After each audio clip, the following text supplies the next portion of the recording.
Shri CK Harikrishnan, തൊഴിലാളികളുടെ അവകാശങ്ങൾ സംരക്ഷിക്കുന്നതിന് വേണ്ടി നടന്ന സമരമാണ്. തൊഴിലാളികളെ ആശങ്കയിലാക്കുന്ന പല നടപടികളും കേന്ദ്ര സർക്കാരിന്റെ ഭാഗത്തു നിന്നുണ്ടാകുമ്പോൾ അതിൽ പ്രതിഷേധിക്കുക എന്നത് തൊഴിലാളികളുടെ അവകാശമാണ്. അതിന് നേതൃത്വം നൽകുന്ന സംഘടനകൾക്ക് അതിൻ്റെ ബാധ്യതയുമുണ്ട്. പക്ഷേ ഈ പണിമുടക്ക് ആഹ്വാനം ചെയ്തിട്ട് സർക്കാർ പ്രഖ്യാപിച്ച ഡയസ് നോൺ പാലിച്ചുകൊണ്ട് ജോലിക്ക് വന്നവർക്ക് പോലും ജോലിയെടുക്കാൻ കഴിയാത്ത സാഹചര്യം സൃഷ്ടിക്കുന്നത് അനുചിതമാണോ?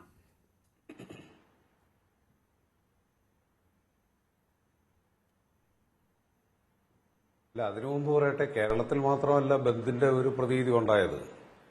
നമ്മുടെ രാജ്യത്ത് ഇതിനു മുമ്പ് കാണാത്ത വിധം അസംഘടിത മേഖലയിൽ ഉൾപ്പെടെ പൂർണ്ണമായ ഒരു പണിമുടക്കാണ്. സ്വാതന്ത്ര്യാനന്തര ഭാരതത്തിൽ ദക്ഷിണേന്ത്യയെന്നോ ഉത്തരേന്ത്യയെന്നോ വ്യത്യാസമില്ലാതെ തൊഴിലാളികളും ബഹുജനങ്ങളും അണിനിരന്ന പണിമുടക്കാണ്.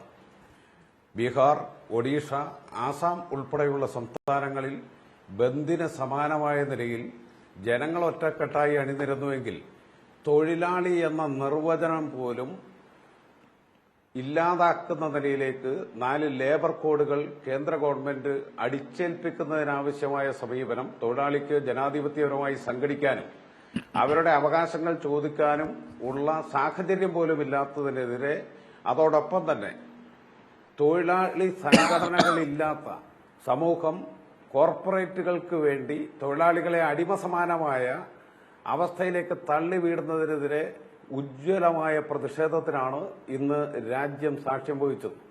അതിന്റെ ഭാഗമായി തന്നെ ഈ ആദ്യ വിവരം തന്നെ അസംഘടിത മേഖലയിൽ ഉൾപ്പെടെ 35 കോടിയിലധികം തൊഴിലാളികൾ ഇന്ന് പണിമുടക്കുമായി രംഗത്ത് വന്നു എന്നാണ്. ആ പണിമുടക്കിന് പിന്തുണയുമായി ജീവനക്കാർ, കർഷക സംഘടനകൾ, കർഷക തൊഴിലാളികൾ, ജനങ്ങൾ ഒറ്റക്കെട്ടായി അണിനിരന്ന ഈ പണിമുടക്കിനെ ഏതെങ്കിലും ഒറ്റപ്പെട്ട സംഭവത്തിന്റെ അടിസ്ഥാനത്തിൽ കാണാതിരിക്കേണ്ട യാതൊരു കാര്യമില്ല. ആ പണിമുടക്കിന്റെ ഇന്നത്തെ ജനങ്ങളുടെ ആകെ വികാരം, തൊഴിലാളികളുടെയും ജനങ്ങളുടെയും വികാരം ഉൾക്കൊണ്ട് ഇന്ത്യ രാജ്യത്തെ ഗവൺമെന്റ് രാജ്യത്തോട് നീതി കാണിച്ച് പ്രഖ്യാപിച്ച ലേബർ കോഡുകൾ പിൻവലിക്കണം എന്നാണ് ആമുഖമായി സൂചിപ്പിക്കാനുള്ളത്. തീർച്ചയായും അതിലേക്ക് വരും മുമ്പ് ശ്രീ CK ഹരികൃഷ്ണൻ, ഈ കേന്ദ്ര സർക്കാരിനെതിരായ പ്രതിഷേധമാണല്ലോ പ്രധാനമായും നടന്നത്. ഈ കേന്ദ്ര സർക്കാർ നയങ്ങൾക്കെതിരായ പ്രതിഷേധം, കേന്ദ്ര സർക്കാരിന്റെ കണ്ണു തുറപ്പിക്കാനുള്ള പ്രതിഷേധം. പക്ഷേ ഡൽഹിയെ അഫക്റ്റ് ചെയ്തതേയില്ല. സാധാരണ നിലയിലായിരുന്നു ഡൽഹി ഇന്ന്. ബീഹാറിലും താങ്കൾ ഈ സൂചിപ്പിച്ച ചിലയിടങ്ങളിലും ഒഴികെ മറ്റൊരിടത്തും ജനജീവിതം സ്തംഭിക്കുന്ന സാഹചര്യവും ഉണ്ടായിട്ടില്ല. കേരളത്തിൽ മാത്രമാണ് ഇതൊരു ബന്ദിന്റെ പ്രതീതി സൃഷ്ടിച്ച് ഈ രീതിയിൽ ജനജീവിതം ആകെ തടസ്സപ്പെട്ട സാഹചര്യം ഉണ്ടായത്. അതൊരു സ്റ്റേറ്റ് സ്പോൺസേഡ് സമരമായി സംസ്ഥാനത്ത് മാറുകയും ചെയ്തു. വളരെ തെറ്റായ പ്രസ്താവനയാണിത്. നിങ്ങൾ കാര്യങ്ങൾ കുറച്ചുകൂടി മനസ്സിലാക്കുന്നത് നല്ലതാണ്. ഒഡീഷയിൽ കേരളത്തിനപ്പുറത്ത് ബന്ദിന്റെ പ്രതീതിയായിരുന്നു.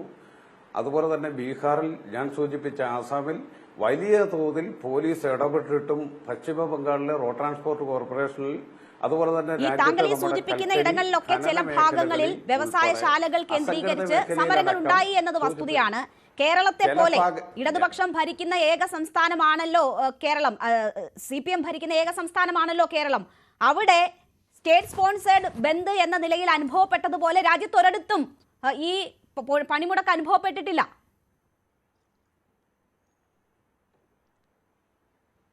നിങ്ങൾ തെറ്റായ വിവരം വീണ്ടും വീണ്ടും ആവർത്തിക്കുകയാണ്. ഞാൻ പറഞ്ഞ സംസ്ഥാനങ്ങളിലെ സ്ഥിതി നിങ്ങൾ ഒന്ന് അന്വേഷിക്കുക. ആദ്യം തൊട്ടയൽ സംസ്ഥാനമായ തമിഴ്നാട്ടിലടക്കം വലിയ തോതിൽ അസംഘടിത മേഖലയിലെ തൊഴിലാളികളുടെ പിന്തുണ ഇത്രത്തോളം നടന്ന 23 ദേശീയ ഐക്യ ട്രേഡ് യൂണിയനുകളുടെ നേതൃത്വത്തിൽ നടന്ന 23 ദേശീയ പണിമുടക്കിലും ഉണ്ടാകാത്ത വിധം ഒരു പിന്തുണ ഉണ്ടായിട്ടുണ്ടെങ്കിൽ അത് തൊഴിലാളികളുടെ നിലനിൽപ്പിന് വേണ്ടിയുള്ള പണിമുടക്കാണ്.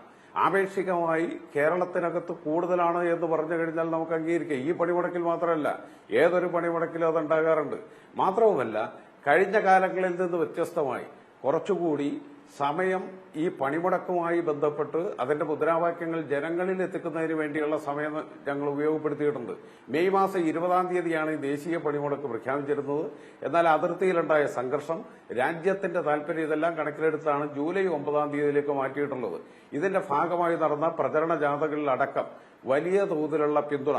പണിമുടക്ക് പ്രഖ്യാപിക്കാത്ത BMS എന്ന് പറയുന്ന രാജ്യത്തെ പ്രധാനപ്പെട്ട ട്രേഡ് യൂണിയനിലെ അംഗങ്ങൾ ഉൾപ്പെടെ ഈ പണിമുടക്കിൽ അണിചേർന്നിട്ടുണ്ട്. ആ യാഥാർത്ഥ്യത്തെ യാഥാർത്ഥ്യമായി തന്നെ കാണേണ്ടതുണ്ട്. ഇനി ബന്ദിന്റെ പ്രതീതി ഉണ്ടായി കേരളത്തിനകത്ത് എന്ന് പറഞ്ഞു കഴിഞ്ഞാൽ അത് അപരാധമൊന്നുമല്ല. അത്രത്തോളം ജനങ്ങൾ ഈ പണിമുടക്കിനെ പിന്തുണച്ചു എന്ന് തന്നെ വേണം കാണാൻ. അത് നല്ല നിലവാരത്തിലുള്ള കേന്ദ്ര ഗവൺമെന്റിന്റെ തൊഴിലാളി വിരുദ്ധവും ജനവിരുദ്ധവുമായ സമീപനത്തിനെതിരായ ഉയർന്ന പ്രതികരണമായി കാണേണ്ടതാണ് എന്നാണ് സൂചിപ്പിക്കുന്നത്. അത് ആ രീതിയിൽ പണിമുടക്ക് വൻ വിജയം എന്ന നിങ്ങളുടെ തന്നെ അവകാശവാദം അതിന്റെ സർക്കുലർ ലഭിക്കുകയും ചെയ്തു. പക്ഷെ നോക്കൂ, markets in Delhi remain open and amid national wide strike called by trade unions എന്ന് പറഞ്ഞ് ഹിന്ദുവിന്റെ റിപ്പോർട്ടുണ്ട്. West Bengal supporters stage protest on track at Bandar railway station in Haldia. അപ്പോൾ ഈ താങ്കൾ പറഞ്ഞ സ്ഥലങ്ങളിൽ പ്രൊട്ടസ്റ്റ് നടന്നു. Karnataka no impact on industrial production in Mysuru. മൈസൂരുവിൽ ഇൻഡസ്ട്രിയൽ പ്രൊഡക്ഷനൊന്നും യാതൊരു തരത്തിലും ബാധകമായില്ല എങ്കിൽ പോലും അവിടെയും പ്രകടനവും മറ്റും തൊഴിലാളി യൂണിയന്റെ നേതൃത്വത്തിൽ നടന്നു. തമിഴ്നാട്ടിൽ leaders and activist of various trade union stage a road protest in front of Madurai railway junction. അപ്പോൾ കേന്ദ്ര സർക്കാർ സ്ഥാപനങ്ങൾ കേന്ദ്രീകരിച്ച് അതിനു മുന്നിൽ അങ്ങനെയുള്ള സ്ഥലങ്ങളിൽ സംഘടിച്ചെത്തി പ്രതിഷേധങ്ങൾ നമ്മുടെ പല സംസ്ഥാനങ്ങളിലും നടന്നു എന്നതൊഴിച്ചാൽ കേരളത്തിൽ മാത്രമാണ് ഈ രീതിയിൽ ഡയസ് നോൺ സർക്കാർ പ്രഖ്യാപിച്ചു. അതിനുശേഷം ജോലിക്കെത്തിയ തൊഴിലാളികളെ പോലും തടഞ്ഞു. 8% താഴെ മാത്രം ഹാജരാണ് ഇന്ന് സെക്രട്ടേറിയറ്റിൽ ഉണ്ടായിരുന്നത്. മറ്റ് എല്ലാ സ്ഥാപനങ്ങളുടെയും നില അതായിരുന്നു. അധ്യാപകരെ പോലും സ്കൂളുകളിൽ പൂട്ടിയിട്ടു. വണ്ടി എടുത്തുകൊണ്ടിറങ്ങിയ എല്ലാവരെയും ഭീഷണിപ്പെടുത്തി അകത്തിരുത്തി. കട തുറന്നവരെ ഭീഷണിപ്പെടുത്തി അത് അടപ്പിച്ചു. യാത്രക്കാരെ KSRTC ഡയസ് നോൺ പ്രഖ്യാപിച്ച് മന്ത്രിയുടെ വാക്ക് വിശ്വസിച്ച് ജോലിക്ക് വന്നവർ ഹെൽമറ്റ് ഇട്ട് വാഹനം ഓടിക്കേണ്ടി വന്നു. കാട്ടാക്കടയിൽ ഒരു ഡ്രൈവറെ തല്ലുന്ന സാഹചര്യം ഉണ്ടായി. പോസ്റ്റ് ഓഫീസിലെ ജീവനക്കാരെ തല്ലി. അങ്ങനെയുള്ള സംഭവങ്ങൾ അരങ്ങേറിയത് കേരളത്തിൽ മാത്രമാണ്. ബന്ദിന് സമാനമായ സാഹചര്യം സൃഷ്ടിച്ചത് കേരളത്തിൽ മാത്രമാണ്. അങ്ങനെ ഒരു സമരം കേരളത്തിൽ അരങ്ങേറിയത് കൊണ്ട് കേന്ദ്ര സർക്കാരിന് എന്ത് മുന്നറിയിപ്പാണ് നിങ്ങൾ നൽകുക എന്നതാണ് ചോദ്യം.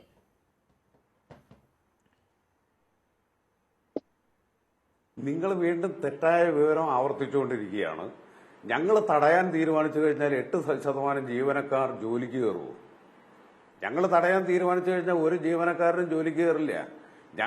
ഞങ്ങളുടെ ജോലി അതല്ല. സ്വയം ജീവനക്കാരും തൊഴിലാളികളും പണിമുടക്കി.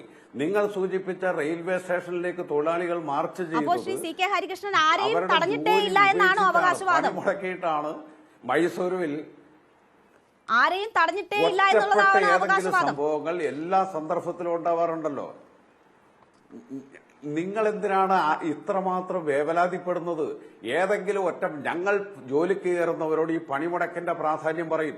അത് പറഞ്ഞുകൊണ്ടേയിരിക്കുകയാണ് 2-3 മാസക്കാലമായി തുടർച്ചയായി. ഞങ്ങൾ തടഞ്ഞാൽ 8% ജോലിക്ക് എങ്ങനെ ആള് ഹാജരാവുക? രണ്ടാമത്തെ പ്രശ്നം, മന്ത്രിയുടെ വാക്ക് കേട്ട് ജോലിക്ക് എന്തിനാ ഇങ്ങനെ ആവശ്യമില്ലാതെ ഇത് ആവർത്തിച്ചുകൊണ്ടിരിക്കുന്നത്? മന്ത്രി അല്ലല്ലോ പണിമുടക്ക് പ്രഖ്യാപിച്ചത്. പണിമുടക്ക് പ്രഖ്യാപിച്ചത് ട്രേഡ് യൂണിയനുകളാണ്. ആ ട്രേഡ് യൂണിയനുകളുടെ തൊഴിലാളിയുടെ അടിസ്ഥാനപരമായി സമ്പത്തുൽപാദിപ്പിക്കുന്ന പണിയെടുക്കുന്ന തൊഴിലാളിയുടെ മൌലികമായ അവകാശം ജനാധിപത്യത്തിന്റെ ഔന്നത്യത്തിൽ നടക്കുന്ന ഒരു രാജ്യത്ത് ഇല്ലാതാക്കുന്ന ഏറ്റവും തെറ്റായ പ്രവണതയ്ക്കെതിരെയുള്ള പ്രതികരണമായി എന്തുകൊണ്ട് ഇതിനെ കാണുന്നില്ല? ഏതെങ്കിലും ഒറ്റപ്പെട്ട സംഭവത്തിന്റെ അടിസ്ഥാനത്തിൽ എന്നിട്ട് ആവർത്തിക്കുകയാണ് കേരളത്തിൽ മാത്രമല്ല. കേരളത്തിൽ മാത്രം 35 കോടി തൊഴിലാളികളില്ല. നമ്മുടെ രാജ്യത്ത് ഞാൻ സൂചിപ്പിച്ച ഇടങ്ങളിൽ മാത്രമല്ല, ശേഷിക്കനുസരിച്ച് സംഘടിത തൊഴിലാളികൾ മാത്രമല്ല, അസംഘടിതരായ തൊഴിലാളികൾ ഉൾപ്പെടെ രാജ്യത്തെ എല്ലാ മേഖലയിലും പണിമുടക്ക് രംഗത്ത് വന്നിട്ടുണ്ട്. അതുകൊണ്ടാണ് പ്രാഥമികമായ കണക്കുകൾ പോലും നമ്മുടെ രാജ്യത്ത് നടന്നിട്ടുള്ള ഏറ്റവും കൂടുതൽ തൊഴിലാളി പങ്കാളിത്തമുണ്ടായ പണിമുടക്കാണ് ഈ പണിമുടക്ക്. ആ യാഥാർത്ഥ്യം അംഗീകരിക്കണ്ടേ?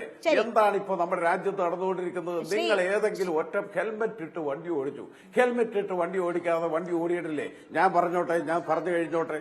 അതൊക്കെ നിങ്ങളെ പോലുള്ളവരുടെ മുമ്പിൽ ആളാകുന്നതിന് വേണ്ടി നടന്ന ഒറ്റപ്പെട്ട സംഭവം. 57 സർവീസാണ് ഇന്നാകെ BMS പണിമുടക്ക ഇല്ലാതിരുന്നിട്ടും KSRTC ഓടിച്ചത്.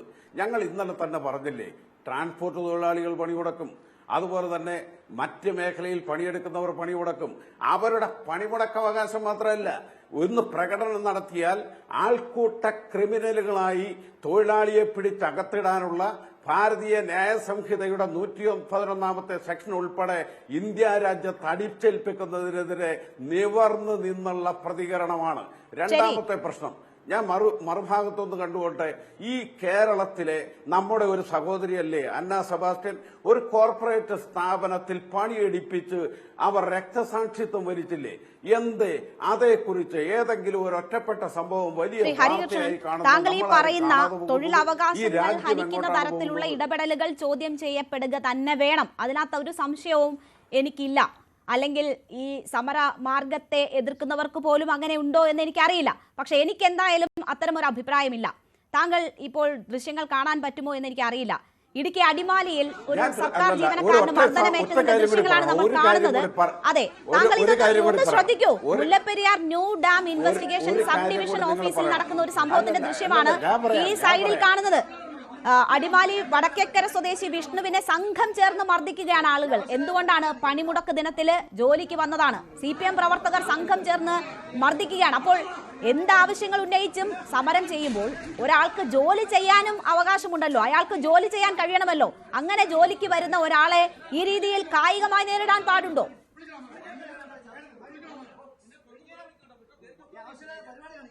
കായികമായി നേരിടുന്നതിനുള്ള പശ്ചാത്തലം ഈ പറയുന്ന ആളുകൾ തന്നെയല്ലേ ഒരുക്കിയിട്ടുള്ളത്.